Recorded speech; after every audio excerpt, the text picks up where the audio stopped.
Ito mga idol yung garahe natin na flooring na po natin ng loob. Saka nakapag tayo mga PPR mga idol. Yan. Yan o.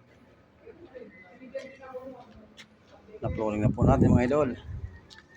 Bukas ang gagawin natin